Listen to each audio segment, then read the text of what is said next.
Iya, matur nuwun sangat panjenenganipun Pak Duko dengan ucapan kasih mengalipun diangkat terus abdi dalam ini alhamdulillah dengan menggosipun betul-betul tentu kata ini Gusti Nabi mesti rekan-rekan seperti ini orang-orang yang sih pada akhir ini alhamdulillah dijawabnya terus kami salut insyaallah saking pinter-pinter latar belakang pintu karakter ini alhamdulillah sakit sesarengan mantap ini mungkin apabila sesarengan untuk dunia kemauan mungkin sesarengan atas meja suara dari Allah ini pelaksanaan kemauan ini acara selanjutnya berakhir dengan Mas Yasir monggo mengungkapkan sejarah tentang makom-makom yang berjalan waktu dan tempat kami aturkan dulu.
Assalamualaikum warahmatullahi wabarakatuh. Alhamdulillahirabbil alamin wassalatu wassalamu ala asyrofil anbiya'i wal mursalin wa ala alihi wa ashabihi ajma'in. Asyhadu an la ilaha illallah wa asyhadu anna Muhammadar Rasulullah. Allahumma shalli ala sayyidina Muhammad wa ala alihi wa sahbihi wa mawalah ila yaumil qiyamah. Subhanaka la ilma lana illa ma 'allamtana innaka antal alimul hakim. Rabbi shrah li sadri wa yassir li amri wahlul 'uqdatam min lisani yafqahu qawli. Amma ba'd. Bagi wonten asmanipun para kiai, para ibu-ibu, para sesepuh, bini sepuh, khusus para kiai saha ibu nyai ingkang mendekani ingkang ngomongoni wilayah Masjid Kagungan Dalam Mi'rajul Muttaqin Allah Jijaran. Wonten asalipun iki Bapak Dukuh Habib Muhammad Jijaran, Bapak Kiai Mustamid ingkang sampun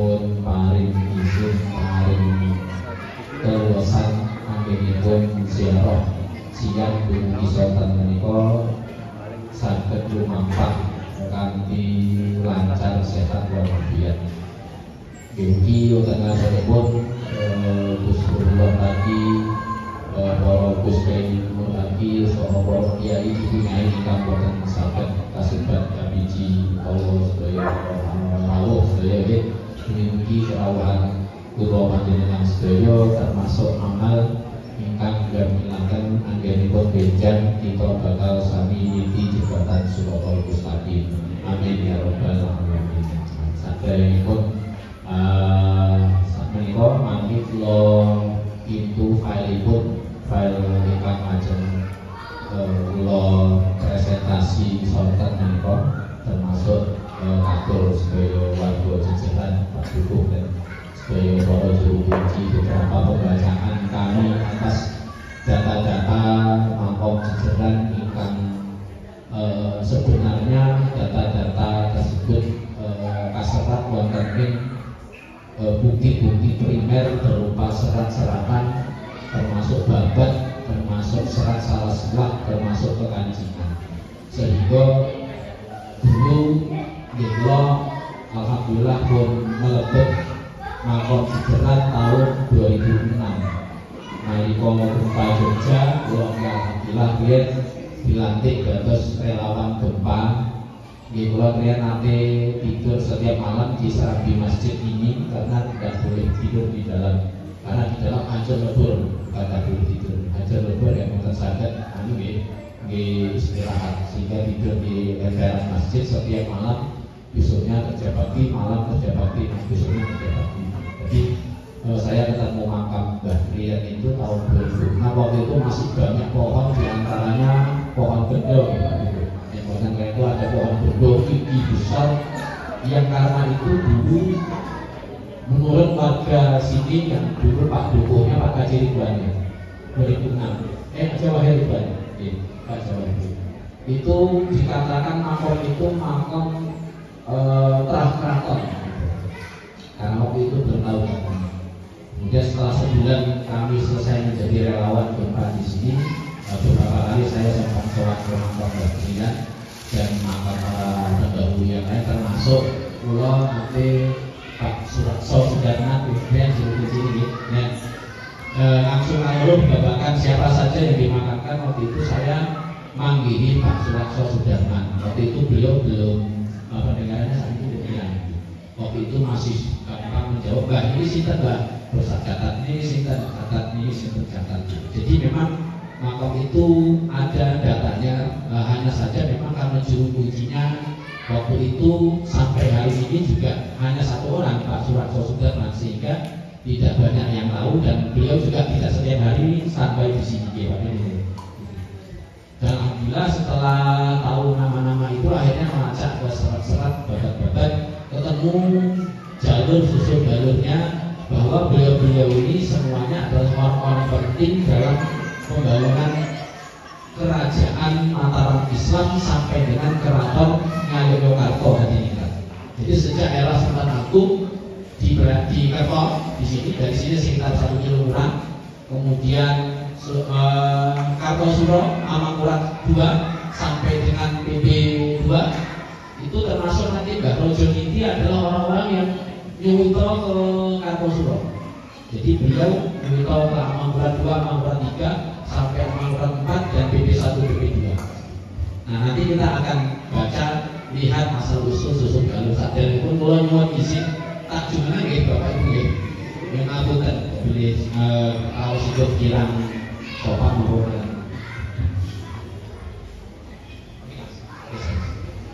Mas Edi.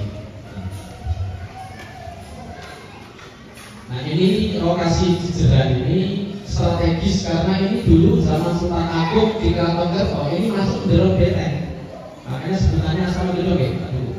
Ya asal gedung karena memang ini di zaman Sultan Agung merupakan wilayah Ndero Beteng Keraton. Sultan Agung keratonnya di Kerto.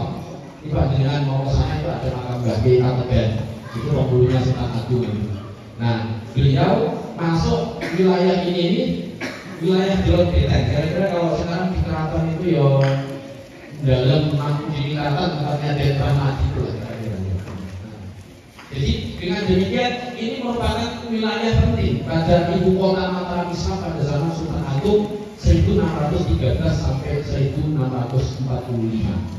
Apalagi kalau dengan melacak batu-batu yang tadi kita masuk ke makam itu, kita melepas sendal, itu ada lapis atau apa itu biasanya dipakai untuk candi. Batu-batu itu ada batu andusit besar itu, kita melepas sendal tadi. Kalau dengan nama itu baru candi. Dengan demikian berarti peradabannya sebelum dibuka Mataram Islam di sini juga sudah dibuka oleh peradaban sebelum itu. Artinya ini memang kawasan ramai.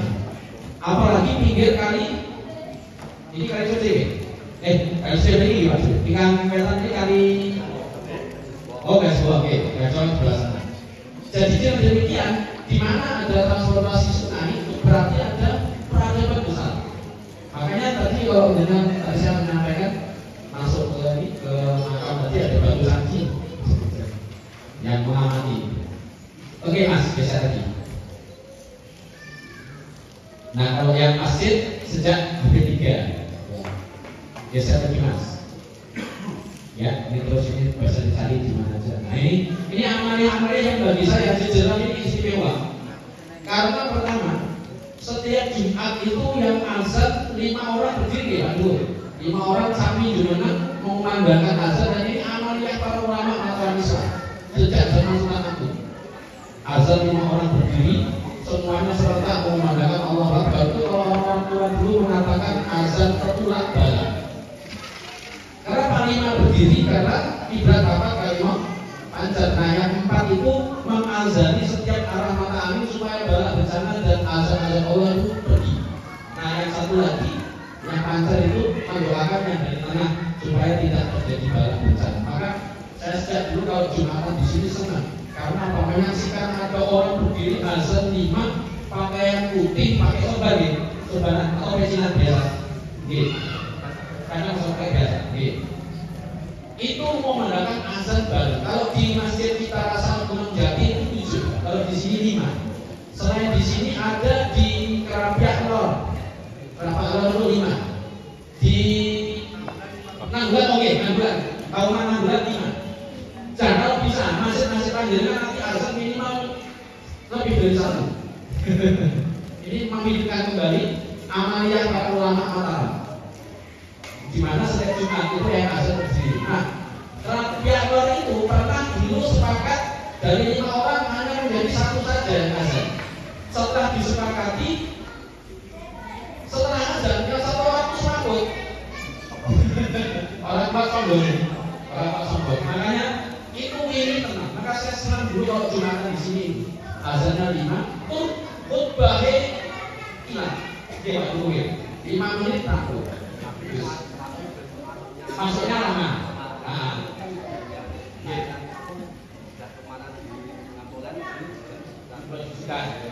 Jadi agak lama mulainya azannya cepat. Berkah Jumatnya juga karena hebat tuh. Iya, oke. Ini termasuk paling ini kan yang saya paling kutupan kalau mau hujan apalagi sampai pagi mulainya maghrib lalu mulai Jumat atau subuh ya. Iya, makanya saya paling senang itu kan. Dikir sama, selesai, masih ada. Alhamdulillah. Itu amalan-amalan para ulama Mataram. Ini juga kalau mau menghidupkan amalan-amalan ulama Mataram itu paling tidak kita dibagi ke generasi. Iya, biar jangan Pak Ade. Ini boleh saja. Nah ini kitab-kitab yang biasa dulu diajarkan di masjid-masjid kandungan dalam. Rata-rata pakai mazhab Syafi'i. Ini kitab Muharrar, Al-Muharrar fi Al-Fiqh Asy-Syafi'i, karya Imam Abdul Qasim Abdul Karim Ar-Rafi'i. Kemudian kitab Al-Mahali atau Kanzul Raqibin itu di masjid-masjid kandungan dalam. Sejak dulu ngajinya kita kayak begini. Jadi kalau ada yang mengatakan orang Jawa itu pakai kan tidak jelas, ini kongsi nausik ke masjid kandungan dalam. Masjid-masjid kantor Negoro sama kandungan dalam ini ngajinya kayak begini. Nah ini yang paling bagus ini. Kitab Fathul Mu'in. Fathul Mu'in maksudnya. Ilat Jawa. Nah ini kitab Fathul Wahhab. Fathul Wahhab. Jadi ulama-ulama kita itu ngajinya kira-kira begini.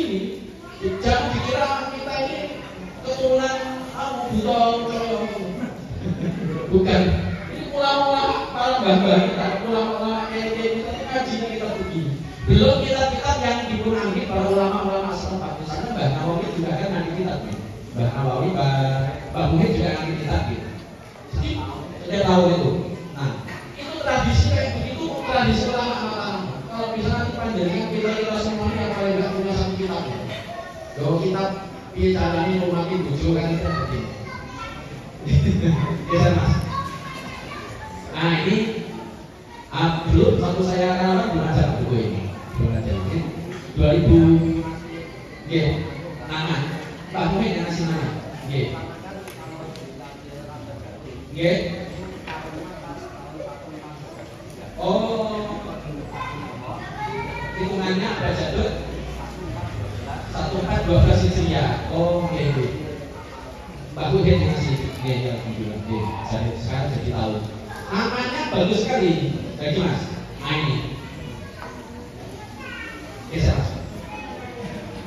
Nah ini, Mi'rajul Muttaqi Allah. Mi'rajnya orang-orang bertakwa adalah Allah. Jadi sudah nggak punya tujuan apa-apa kecuali Gusti pengaran Allah Subhanahu wa Ta'ala. Ini saya sangat senang itu kalau sini itu. Temu jejak-jejak yang sangat indah sekali dari para ulama-ulama di sejarah ini. Bisa gimana? Nah ini kalau di khazanah ulama Jawa namanya Muhammad Saliro, disebut juga Muhammad bin Cermin. Nah ini bawahnya ini Masya Allahu Kana 1331 setara 1912 Masehi. Jadi kira aku mungkin ibaratnya sudah 100 tahun beda betul.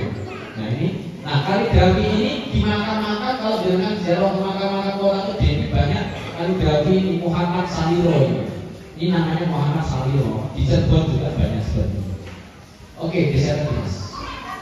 Nah, kenapa makam-makam para ulama dan kaum mukminin mukminat di Jawa itu di pulau masjid atau di barat masjid atau selatan masjid, utara atau timur masjid seperti ini di Jerah ini? Nanti para saudara-saudara kita dari kalangan sebelah mengatakan para sholat yang ada masjid yang ada makamnya. Ini dia nggak tahu bahwa bangun makam dengan masjid itu adalah sunnah Rasul. Nih, kalau dengan umroh atau haji ke Masjid Nabawi, mesti di samping Masjid Nabawi itu ada makam baqi. Jadi para ulama dulu bangun masjid terus bangun makam di baratnya atau di selatannya atau di utara atau di timurnya. Itu ittiba kepada sunnah kanjeng Nabi Muhammad Sallallahu Alaihi Wasallam. Karena kanjeng Nabi bangun makam baqi dekat masjid. Ini yang kadang jelek-jelek kita dari kalangan salaf kaprah itu nggak connect dengan sunnah-sunnah seperti ini.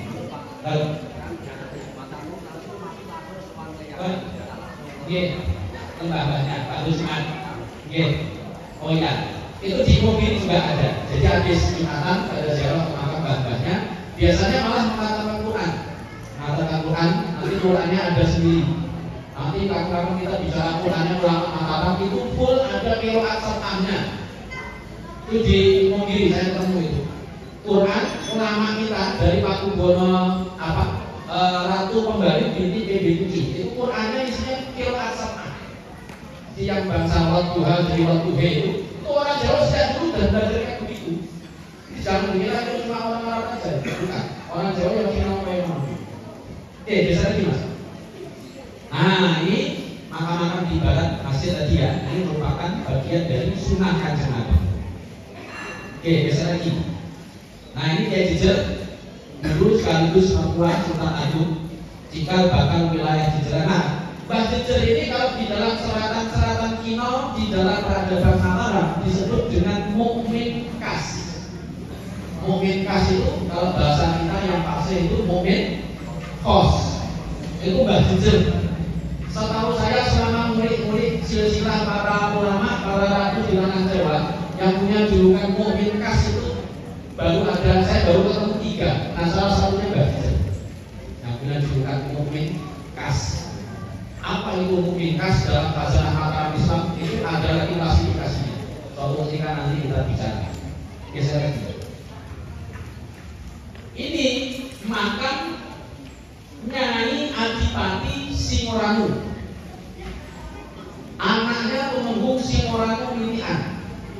Tumenggung Singoranu Nitian punya anak perempuan, ini makamnya Nyai Adipati Singoranu.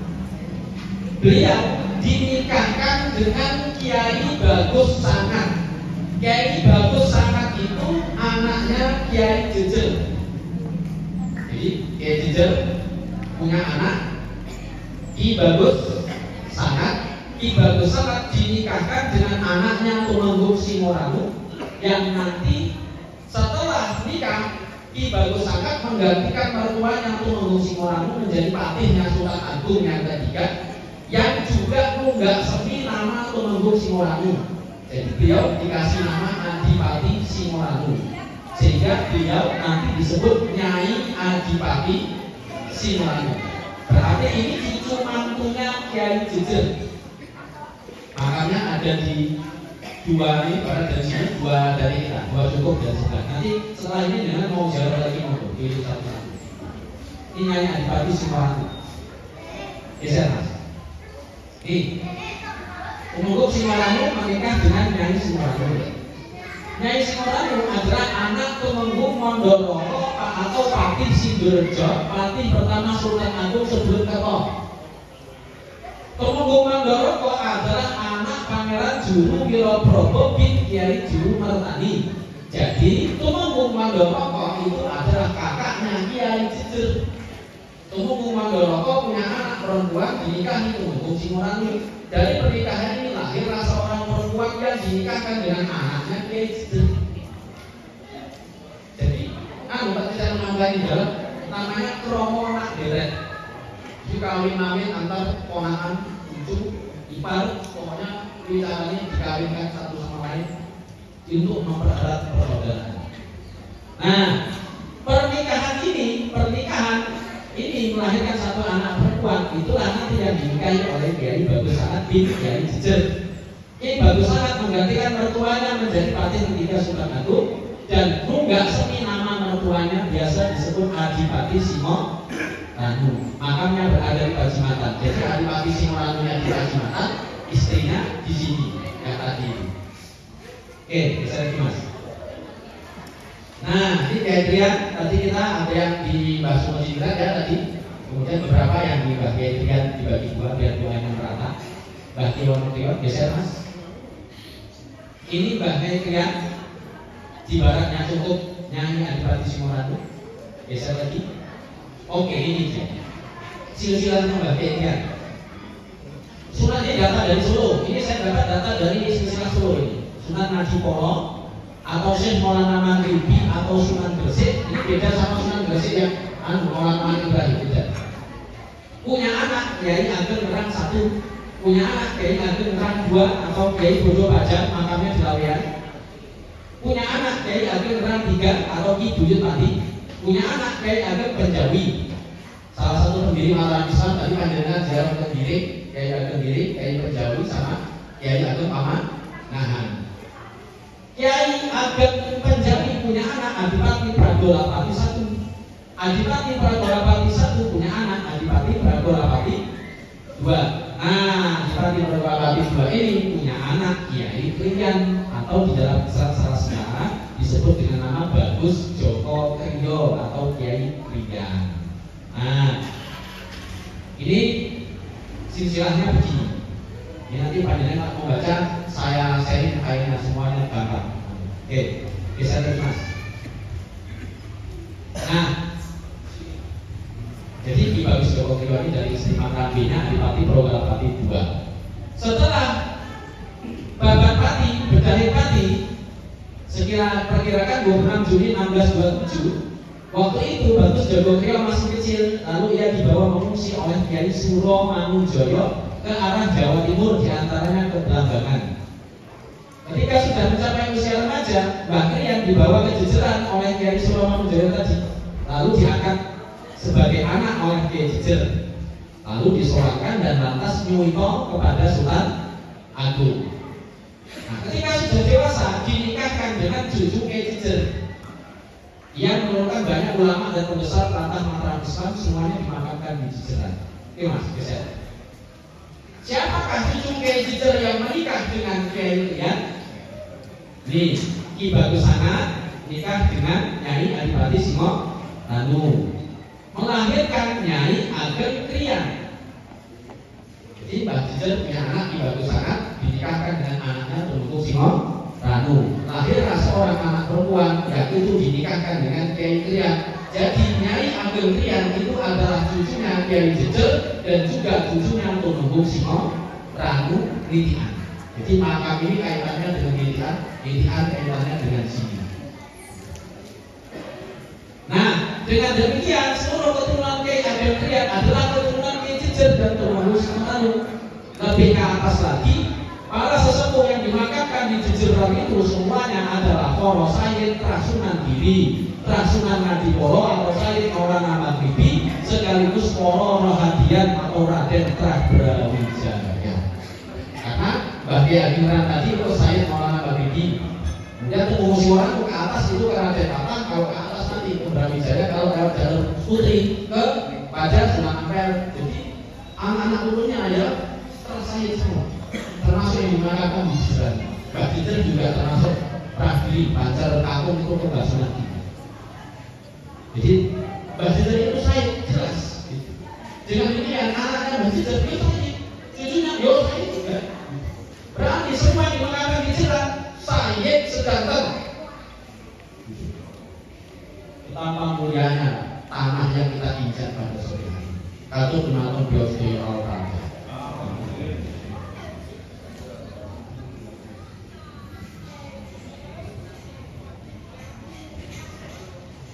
Lagi mas. Nah, anak turun Kiai Ageng Krian.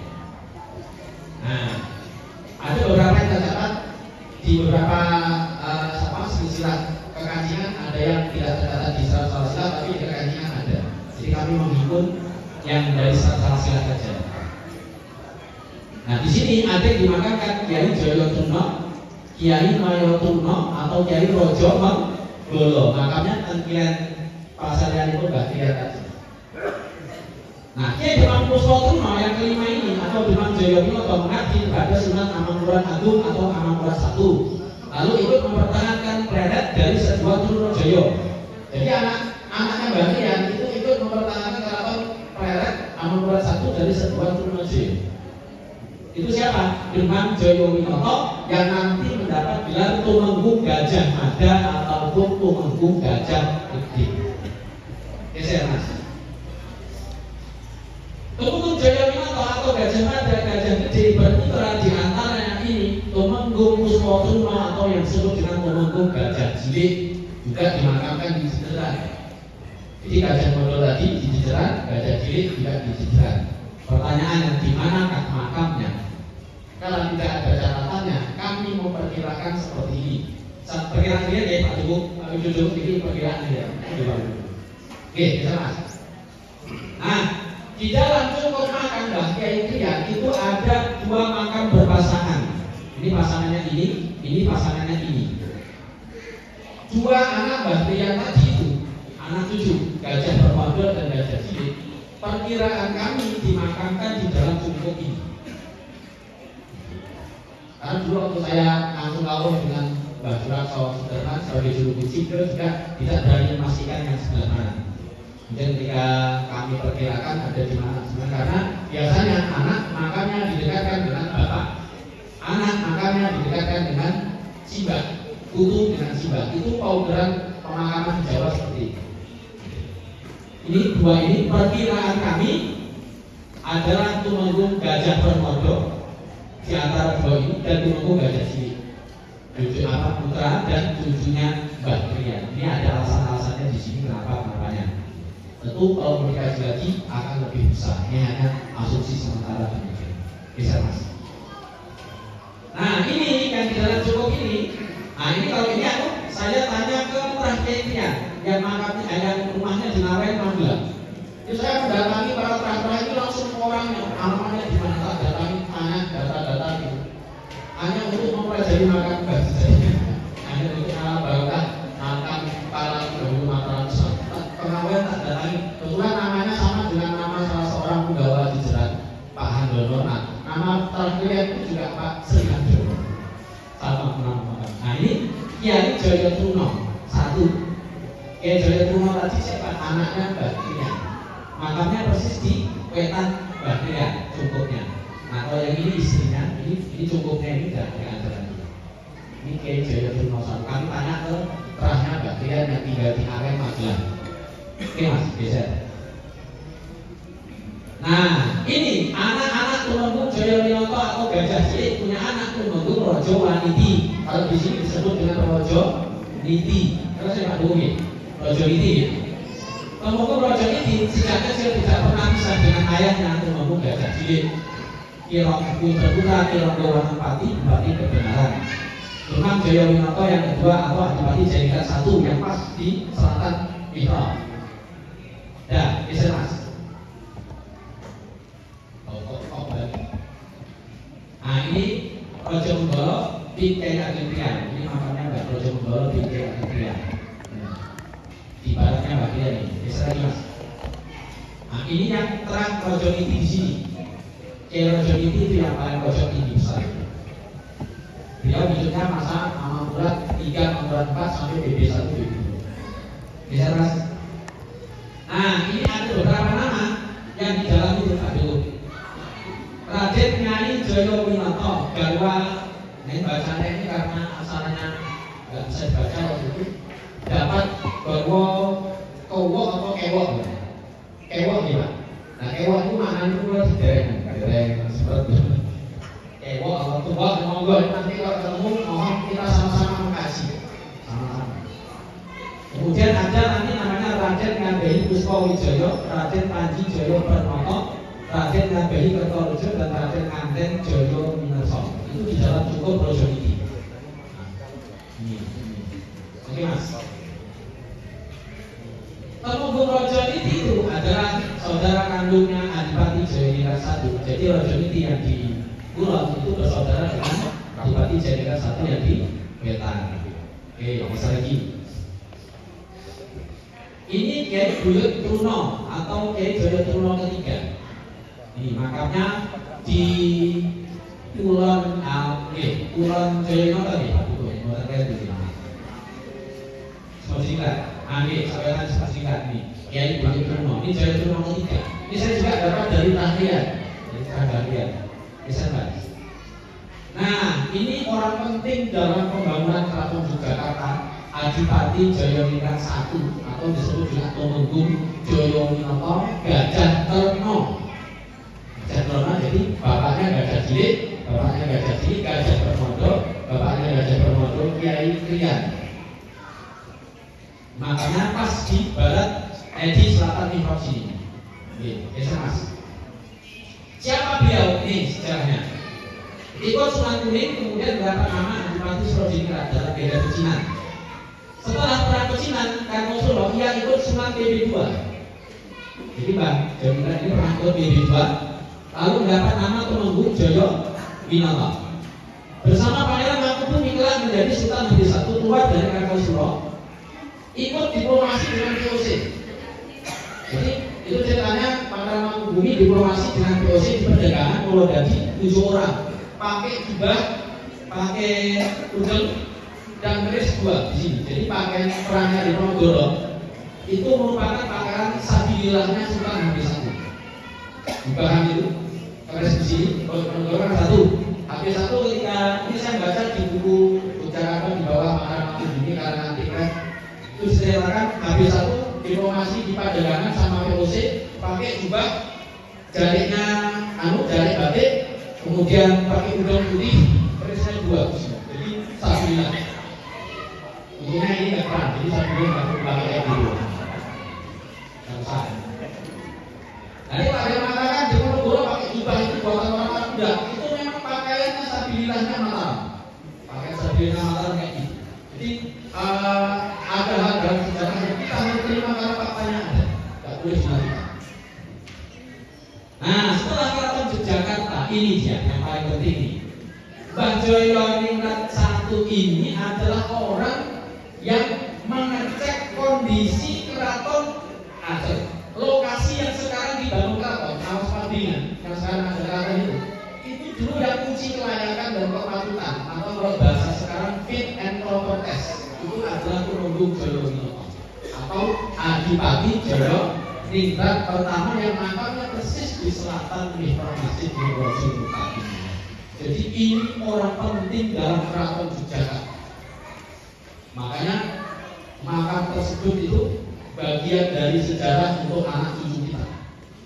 Jadi bukan persoalan ini terakhir soal tidak. Saya bukan terakhir beliau masalah tak cari sejarahnya ini siapa sampai ketemu, begitu ketemu oh ternyata betul orang penting di dalam pendirian keraton Yogyakarta.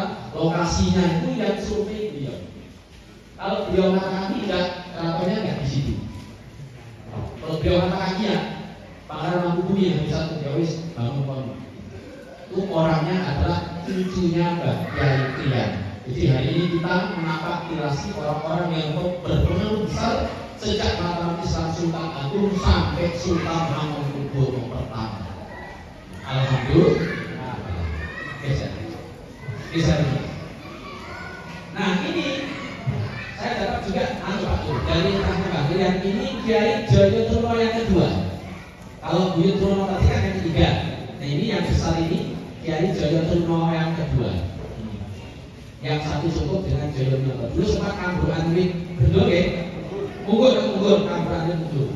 Ini saya kasihkan dulu cerita Kambur. Geser. Nah ini Jayawinoto, ini istrinya ini juga peristiwa seperti ikut peristiwa perang di Manggarai juga ada beliau. Geser mas. Ini namanya alamat sebenarnya Raden Tumenggung Jayawinoto ingkang Swati. Mungkin tidak terlalu jelas di sini.